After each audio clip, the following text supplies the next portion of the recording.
एक गांव में माँ और बेटे रहते थे। माँ का नाम सविता, बेटे का नाम राम रहता है। और सविता के पति की मृत्यु बहुत साल पहले हो गई थी। सविता अपने बेटे को खूब पढ़ाती है और इसी वजह से उसके बेटे का जॉब अमेरिका की एक बहुत बड़ी कंपनी में लग जाता है।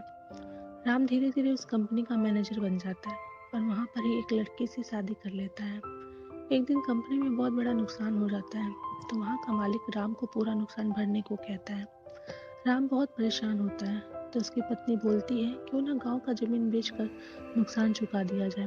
तभी एक दिन राम अपनी माँ के पास कॉल करता है और उनका हालचाल पूछता है, कैसी हो माँ। माँ बोलती है, मैं ठीक हूँ बेटा, ये बताओ तुम कैसे हो और बहू कैसी है। हम दोनों ठीक है माँ, आपकी बहुत याद आती है। अच्छा सुनो माँ, मैं अगले महीने घर आ रहा हूँ तुम्हें लेने। इस बात को सुनकर सविता बहुत खुश हो जाती है और कहती है, मुझे भी तुम सबकी बहुत याद आती है। राम कहता है, हाँ माँ, अब हम सब साथ ही रहेंगे। ज्योति कह रही थी माँ को अमेरिका ले आओ, वहाँ के लिए बहुत परेशान हो रही होंगी। सविता बोलती है, ठीक है बेटे। बेटे और बहू का प्यार देखकर पूरी आंखों से खुशी की आंसू झलक उठती है। जीवन के 70 साल गुजार चुकी सविता ने जल्दी से अपने पल्लू से अब आंसू पोंछे और बेटे से बात करने लगी। पूरे 2 साल बाद बेटा घर आ रहा था।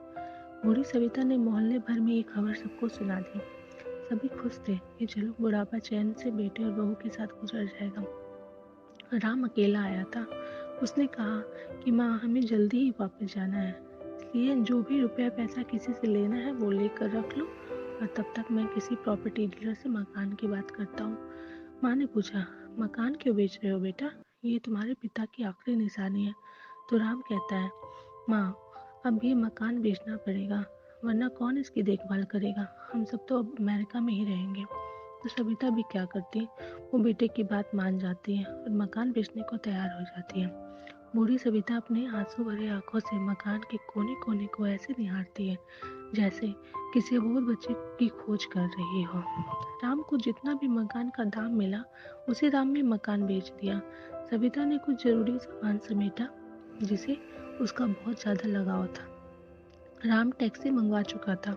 एयरपोर्ट पहुंचकर राम ने कहा, माँ तुम यहाँ बैठो, मैं अंदर जाकर सामान की जांच और बोर्डिंग और वीजा का काम निपटा लेता हूँ।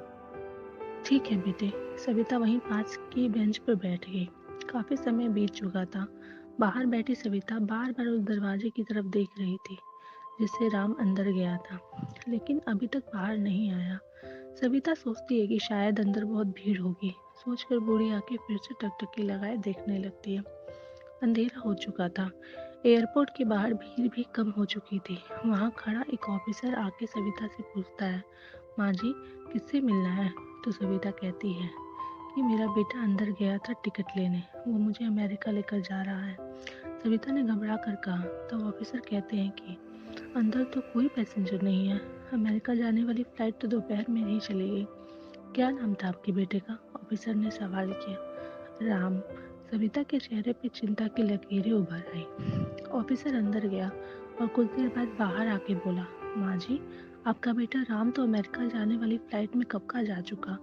यह सुनकर मानो कविता के पैरों तले जमीन ही खिसक गई। उसे विश्वास ही नहीं हुआ कि उसका बेटा उसे अकेला छोड़कर चला गया। माँ की आंखों से आंसू का सैलाब फूट पड़ा। बूढ़ी माँ का रोम रोम कांप उठा। किसी तरह वापस वह अपने घर पहुंची जो अब उसका घर नहीं था, जो अब बिक चुका था। रात में घर से के बाहर चबूतरे पर ही सो गई। सुबह हुई तो दयालु मकान मालिक ने एक कमरा सविता को रहने के लिए दे दिया। पति के पेंशन से घर का किराया और खाने का काम चलने लगा। समय गुजरने लगा। एक दिन मकान मालिक ने वृद्धा से बोला, माँ जी क्यों नहीं आप अपने किसी रिश्तेदार के यहाँ चली जाए, अब आपकी उम्र भी हो गई है, लेकिन अकेली कब तक रहेंगी यहाँ। हाँ चली तो जाऊँ, लेकिन कल को मेरा बेटा यहाँ वापस आया तो यहाँ फिर कौन उसका ख्याल रखेगा। सविता ने मकान मालिक को बोला, लेकिन मकान मालिक को पता था कि अब उसका बेटा यहाँ पर वापस कभी नहीं आएगा।